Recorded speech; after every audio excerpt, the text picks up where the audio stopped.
រដ្ឋមន្ត្រីការពារជាតិឥណ្ឌូនេស៊ីបានជួបមេទ័ពអាកាសប៉ាគីស្ថានក្នុងរដ្ឋធានីអ៊ីស្លាមាបាតដើម្បីពិភាក្សាអំពីកិច្ចព្រមព្រៀងដ៏មានសក្តានុពលដែលរួមមានការទិញលក់យន្តហោះចម្បាំងនិងយន្តហោះគ្មានមនុស្សបើកសម្រាប់ប្រយុទ្ធនេះបើតាមមន្ត្រីសន្តិសុខ3នាក់ដែលបានចុះផ្សាយដោយកាសែត Reuters នៅថ្ងៃទី12ខែមករាឆ្នាំ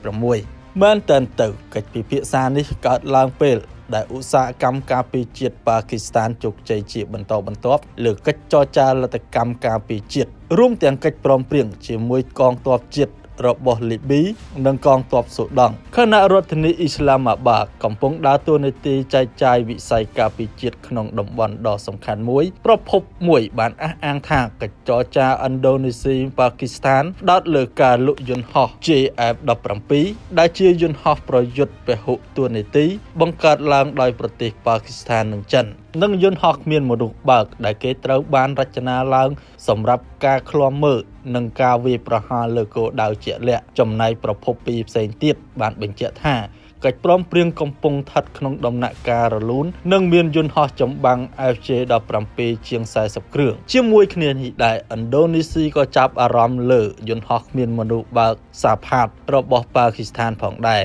យ៉ាងណាគេមិនបានបញ្ជាក់ពីពេលវេលានៃការចែកចាយនិងចំនួនឆ្នាំដែលព្រមព្រៀងនោះនឹងមានវិសាលភាពនោះទេគួរជម្រាបថាប្រទេសឥណ្ឌូនេស៊ីបានដាក់ការបញ្ជាទិញយន្តហោះចម្បាំងមួយចំនួនក្នុងរយៈពេលប៉ុន្មានឆ្នាំចុងក្រោយនេះរួមទាំងយន្តហោះ Rafale របស់បារាំងចំនួន42គ្រឿងដែលមានតម្លៃ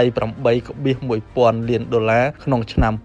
2022និងយន្តហោះចម្បាំងខានចំនួន48គ្រឿងពីប្រទេសទូគីកាលពីឆ្នាំមុនដើម្បីពង្រឹងកងទ័ពអាកាសរបស់ខ្លួននិងជំនួសទ័ពអាកាសដែលមានវ័យចំណាស់របស់ខ្លួនជាងនេះរដ្ឋធានីសាកាតាក៏បានពិចារណាទិញយន្តហោះ J-10 របស់ចិនដែរហើយកំពុងពិភាក្សាដើម្បីទិញយន្តហោះចម្បាំង S-15EX ដែលផលិតដោយសហរដ្ឋអាមេរិក